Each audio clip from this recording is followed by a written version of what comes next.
This is Al Brooks. Thank you for watching the Brooks Trading course. This is another in a series of videos on chart basics and price action. In this video, I'm going to be talking about the importance of volume and news.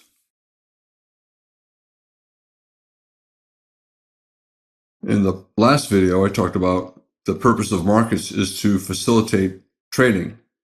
Markets are designed to increase the number of traders placing trades, increase the number of trades being placed, and increase the total volume of trades taking place. Now take a look at this chart. The market is going down. As it's going down, we have a slightly lower low in price, but we have a lower low in volume. What will traders assume? They will assume that if we continue down, volume will get less and less and less. Markets are designed to maximize trading volume.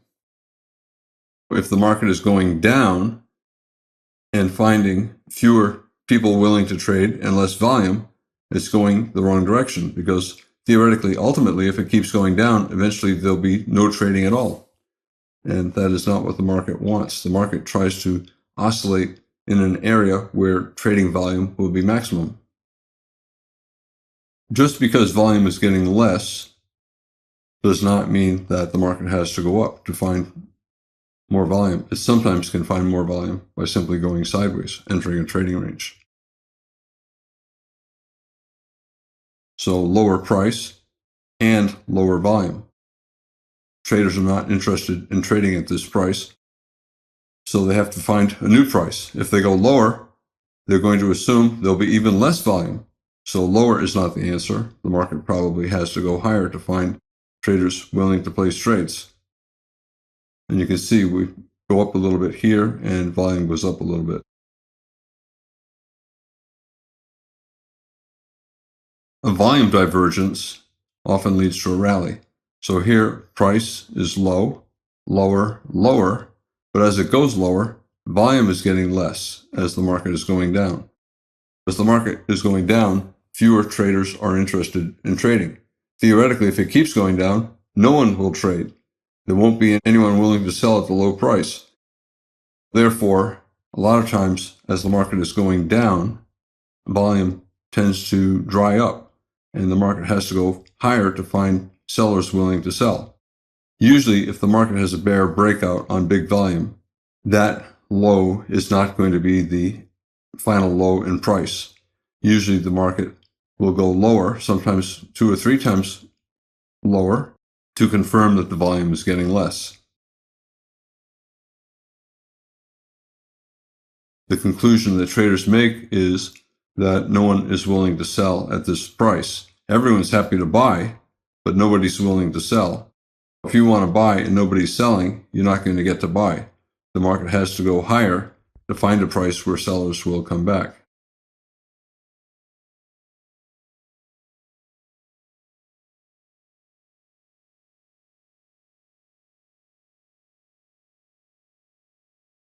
This is an E-mini 1-minute chart, and 3 pushes down, so it's a wedge bottom.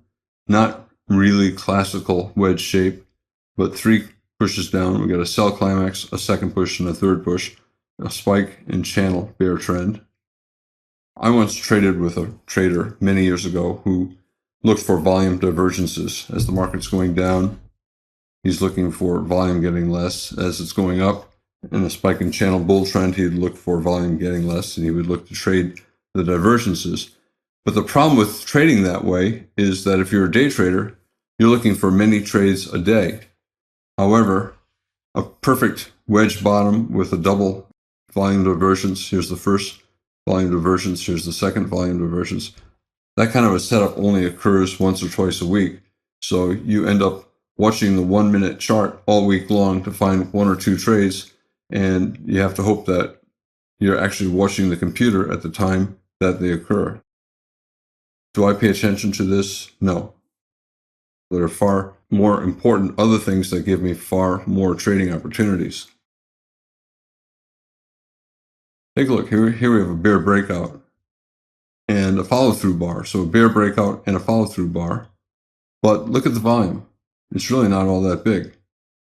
Do I look at the volume and say, oh, here's a bear breakout, but look how bad the volume is. I'm not going to take the trade. Or do I look at this and say, bear trend, double top, lower high, bear bar closing below the low of the past 15 bars, closing on its low, I'm going to sell. I don't care what the volume is. To me, this is a sell. The volume can trick me into not taking a very good trade. And volume, or any other indicator for that matter, is often an excuse that beginners use to not take a trade, even when the trade is a high probability trade.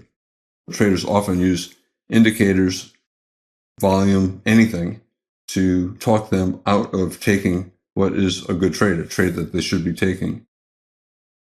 I think using volume, you're not going to make any more money.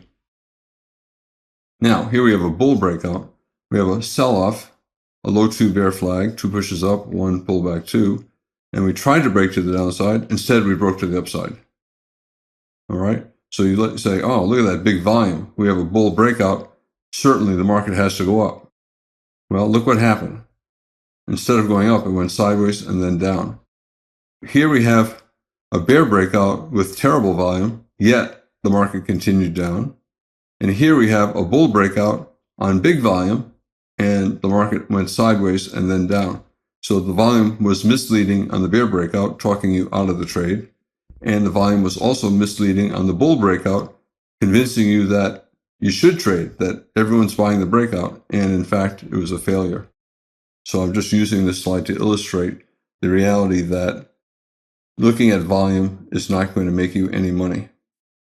In fact, if anything, you'll end up losing money because you'll use it as an excuse to do something or to not do something that you should be doing.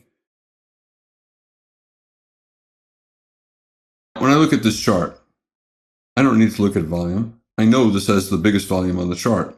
Why? Because it's the biggest bar on the chart, by far bigger than any other bar. And in general, when you get a big bar like that, it's going to have big volume, especially in this context. We had a bull breakout above the high of the past 30 or 40 bars, and then an even bigger bear breakout. So the odds are probably 70 or 80% that there'll be at least a small second leg down. So I don't need to look at this volume to know that this volume is much bigger than all of that volume.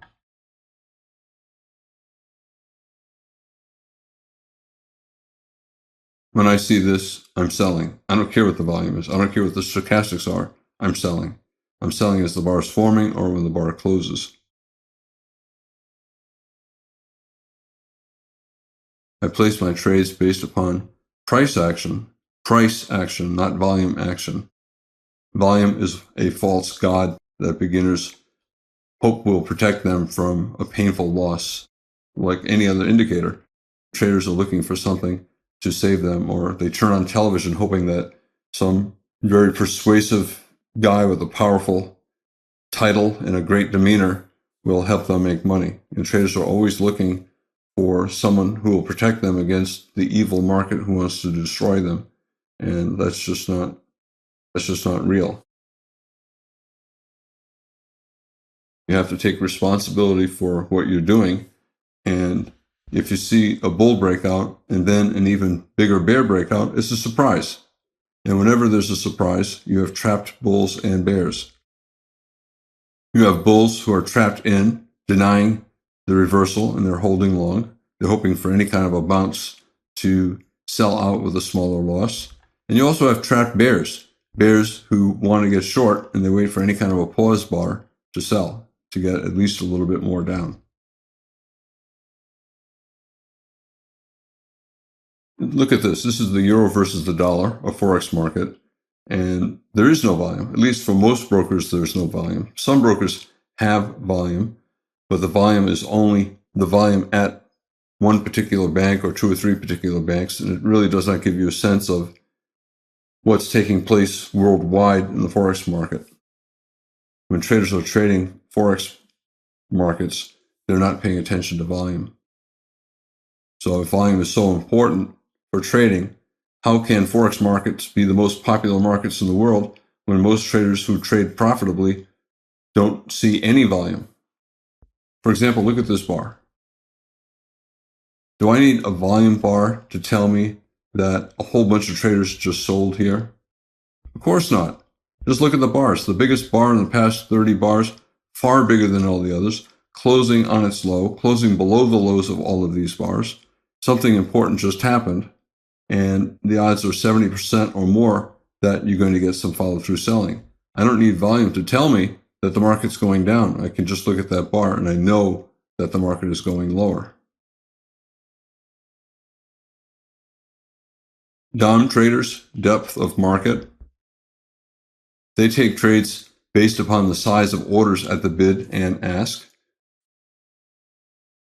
Time and sales, this is another thing traders look at. If an order is not filled and you think your broker messed up, you can look at the time and sales to argue with the broker, telling them that the trade should have taken place and that their software made a mistake. That used to be true years ago, 10, 15, 20 years ago, when everything was not electronic and there were people involved in the order execution. You'd call up, someone would answer the phone, they give the order to a runner, take it to a guy in the pit guy fills it, gives it back to the runner, and then he gives it to the guy on the phone. So there are a lot of steps and a lot of people involved, and mistakes were common. But nowadays, everything is electronic, and it's extremely rare to get mistakes. If you place an order, it's going to get filled, and if there's a mistake, it's usually a mistake that you made, hitting the wrong button or having the setup wrong.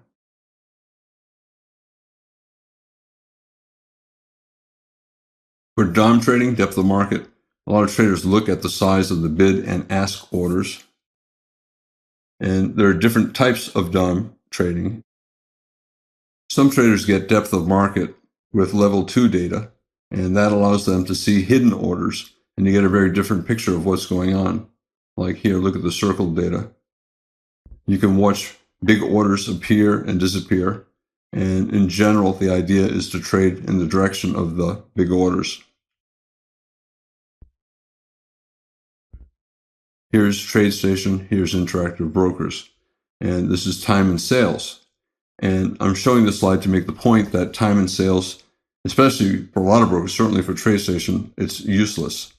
So look at the size of these orders, 1 lot, 2 lot, 3 lot, 4 lot, and here are the times to the second, and you can see corresponding times over here, and look at the size of the orders here, 600 contracts, 32 contracts, 200 contracts. TradeStation only shows limit orders. Some traders trade at the market, some traders enter with stops, and some traders trade with limit orders. TradeStation time and sales only shows limit orders. So looking at it is useless because you're only getting a little piece of the information that it really exists. It does not show market orders.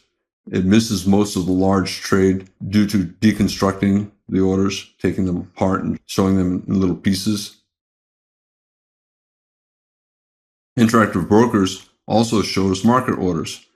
Here's a trade with 672 contracts. Here's another trade with 202 contracts, and you do not see them at all here in TradeStation time and sales. But even Interactive Brokers has problems. So TradeStation clearly has problems, but even Interactive Brokers has problems as well. Interactive Brokers does not show every trade. They only show sampled data.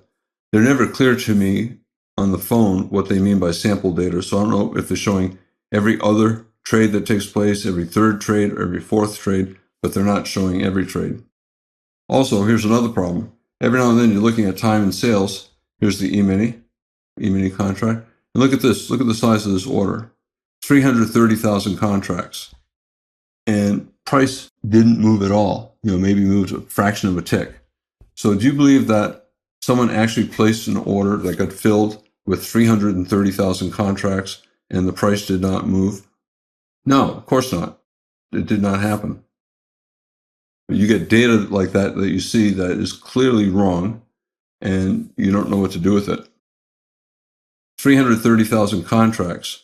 When you translate that into dollars, let's say the S&P is trading at 2,000 and it's $50 a point, so that's $100,000 per contract, and there are 330,000 of those contracts being traded.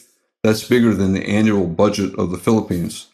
So do you think that actually took place and did not move the market at all? No, so it's clearly a crazy piece of data, and you don't know what to do with it.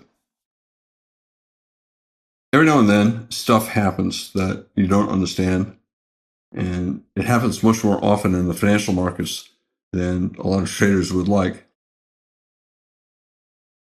For example, this is the euro versus the Swiss franc forex market, and look at this. The market is trading up here at 1.2, and then it's trading down here at 1.0400, a 13% gap in the currency between this trade and that trade. So this is an example of a black swan, of an extremely low probability event, an event that a lot of people say is impossible, cannot happen. There's no way the euro can drop, the euro versus the Swiss franc can drop 13% overnight like that. But stuff happens. Also, I have to say that I've been trading now for about 30 years. Every now and then, something happens and the orders stop working, your data stops working, firms can go bankrupt. If your software locks up, you call, they'll say, oh, it's just a little glitch and it'll never happen again. Stuff happens. Exchanges can stop working. The order systems can be so overwhelmed. And every time it happens, you call your broker and they say, it's never going to happen again. And it happens. I have to say, crazy stuff like that happens less than it did 20 and 30 years ago, but stuff happens. For example, you can get a 13% drop in the euro versus the Swiss franc when a typical big day would be 1% or 0.5%. News. Traders a lot of times pay a lot of attention to the news. I remember 20, 30 years ago, trading, everyone would pay all kinds of attention to news reports, like 7 o'clock California time. What is the federal trade deficit? For years, that was the big thing. Then for another few years, what's the PPI? What's the CPI? And traders would watch, and there'd be some big move up or down. And they'd put pundits on television right before the news comes out saying that if the number does this, the stock market will do that. And half the time, the market did the exact opposite of what the experts said it would do. And why is that? Because the market prices in the number before the number is released. So there's a 50-50 chance that the market is going to go up, 50-50 chance the market is going to go down, no matter what the news is. So it's not the news that's important. All that matters is the reaction to the news. Price is truth. One of the worst things I think you can do is right before some big news event comes out, if you watch the news, you'll listen to the experts on TV telling you what the market will do depending on if the news is good or the news is bad. Absolute total waste of time. They have no idea what the opinion is of the 200 big financial firms that rule the world, right? That control the markets. They may know about their firm, but they don't know about the other 199. Whatever they say, at best, has a 50% chance of being right. All I care about is if the market's going up, I'm buying. I don't care what the news is. I don't care what the pundits say. If the market's going up, I'm buying. That's all I care about. Institutions. All institutions have opinions about the news and about what the market should do, depending on the results of an upcoming report, FOMC meeting report, trade balance, any kind of news issue, the Brexit vote. And all of the institutions try to make their price as neutral as possible before the announcement. They're all buying and selling in such a way to feel like they're in the best possible situation to make the most money when the news comes out. The news is priced into the price before the news is announced. And you don't know if they priced in too much. You don't know if they priced in too little. So the market can go up sharply on terrible news, and it can go down sharply on great news. So knowing the news does you no good. You do not make money knowing the news. You make money knowing what the market does after the news. If the television experts knew how to make money off the news, they would not be on TV. They would be trading. And frankly, I don't know why they put them on television, because most of what they say is totally unhelpful to traders. Sometimes you'll hear, before a news report comes out, some pundit saying that if the number is X, it's bearish news, or if the number is Y, it's bullish news. And to me, that's ignorant. It's just totally naive. All that matters is how the market reacts. I don't care if the news is bullish here. I don't care if the news is bearish here. All I know is the only way I can make money is buying. I'm only interested in buying. So if the news is bearish, yet the market goes up, that simply means that more institutional dollars expected the news to be worse than it was. So as bad as you think the news was, they priced in worse news. So when the news came out as bad, but not as bad as they thought, what happens is this: the market goes up. And nobody knows in advance how many dollars are betting that it's going to go up, how many dollars are betting that it's going to go down. You only know after the market starts to move. You got a big bull bar here, closing above its midpoint, a follow-through bar with a bull body here, and then another bull bar closing on its high. Chances are the market's going higher. And I don't care about the news. All I care about is making money as a trader. Likewise, if the market goes down and the news sounds extremely bullish, that simply means that more institutional dollars expected better news, right? They were expecting the bullish news to result in a huge rally.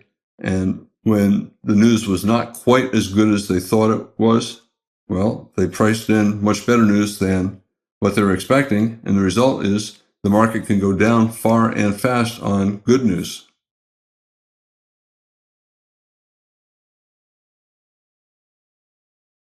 They always have to make the price appropriate for the fundamentals. And if they made a mistake on the original pricing, they have to adjust it. All that matters is price. Price is truth. If there's bad news but good price, you buy, and you don't worry about the news. Let's say a stock missed on the top line on an earnings report, so the revenue is less than what they expected. And let's say they also missed on the bottom line. Their total profit is less, but the market still rallied. Is the report bearish if the market is going up?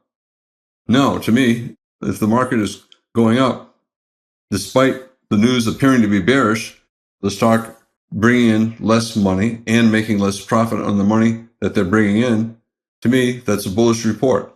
All I care about is this: if it's going up, the news is bullish. I don't care if the stock did not bring in the revenue that was expected. I don't care if the company made less money than expected. The market is telling me that it's a good report. I don't care if an analyst on television is telling me, oh yeah, boy, bad revenue, bad profit. I don't care. The market's telling me everything's good. Likewise, the stock can also sell off if it beats on the top and bottom lines. So let's say it makes more money than what people are expecting, and the total revenue is greater than what people were expecting. If the market goes down, I don't care. You can call it a bullish report. I would call it a bearish report. All I care about is the market's reaction to the report, not the pundit's opinion about what is bullish and what is bearish. News is useless. All that matters is price. Price is truth. So if there's bad news, but the price action is good, I'm buying. You'll sometimes hear traders talk about, is the market risk on or risk off? And what they mean is, if the market is falling sharply, traders are scared of losing money, so they want to reduce risk. So they'll say it's a risk-off market. And when they believe it's a risk-off market, they look for less volatile things to trade. They want to reduce their risk.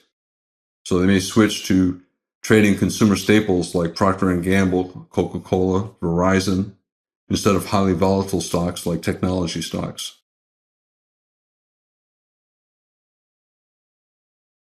On the other hand, take a look at over here.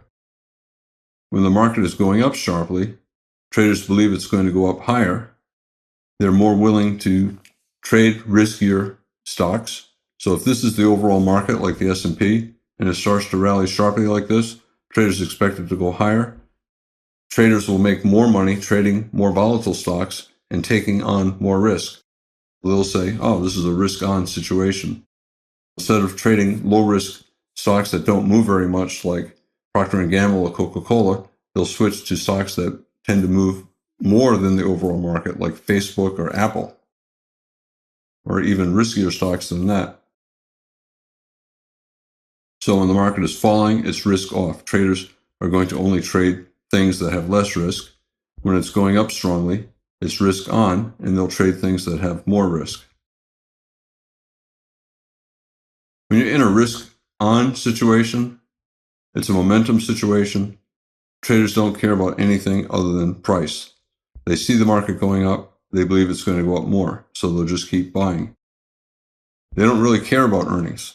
All they know is that the market is going up, and so they're not concerned about risk, they're just concerned about probability. They know that if they buy, there's a high probability of making a reward, so they're going to ignore risk, they're going to ignore earnings, they're going to ignore news. All they know is that the probability is great.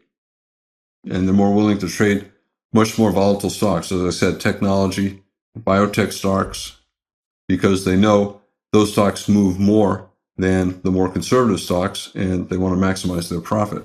They know this is not going to last forever, so when it's occurring, they want to be in stocks that give them the best potential for profit.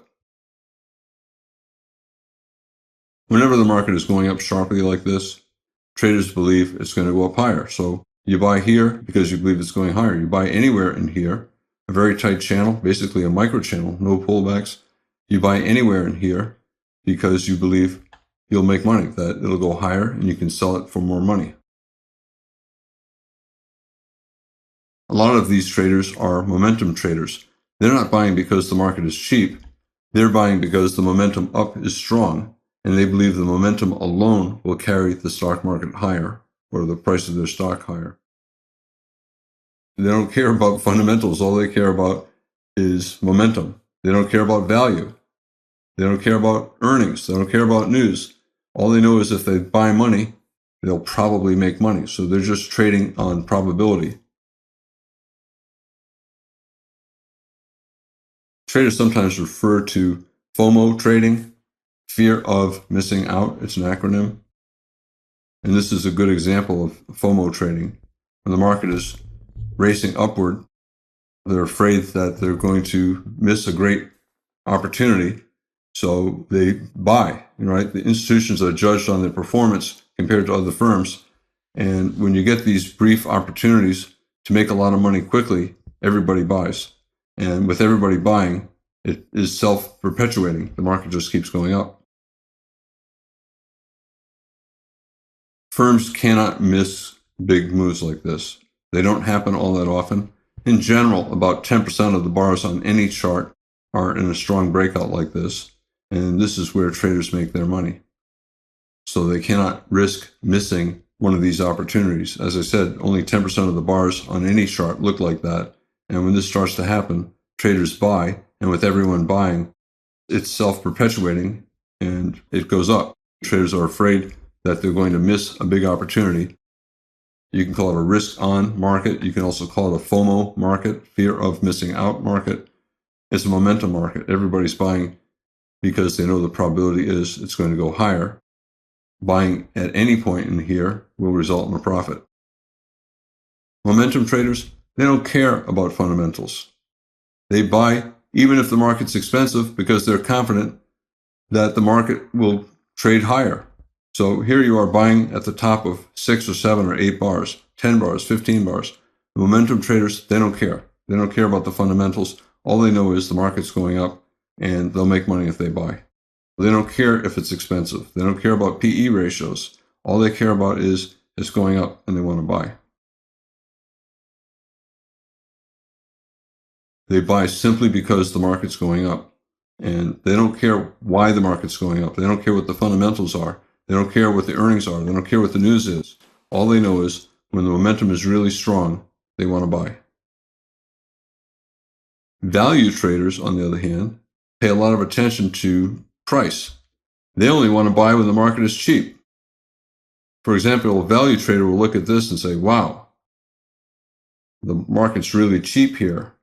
And they'll buy more lower, because if they believe value is really good, that the market is cheap, they'll buy more lower.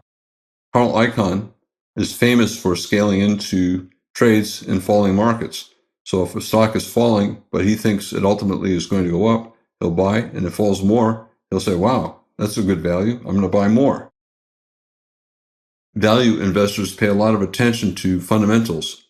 They know what the value of the stock should be, and if it's below that value, they buy, and if it keeps going down and the fundamentals of the company are still good, it's even a better value, so they'll buy more. Value firms only want to buy when the market is very cheap. No one ever knows what the correct price is, but value investors have a really good sense of when the market is far below the correct price. They buy as the market's going down, and they buy more lower because they see it as an opportunity to buy at an even better price. In this video, I talked about volume and how traders should not pay attention to volume. I also talk about news and how you don't have to pay attention to news. All you care about is whether the market is going up or going down. You want to make money. The news doesn't tell you how to make money. But if the market is going up, you want to buy. If the market is going down, you want to sell. And it can do either on good news or on bad news. The news is irrelevant. All that matters is whether or not the market is going up or going down after the news. This is Al Brooks. Thank you for watching the Brooks Trading course. This is another video on chart basics and price action.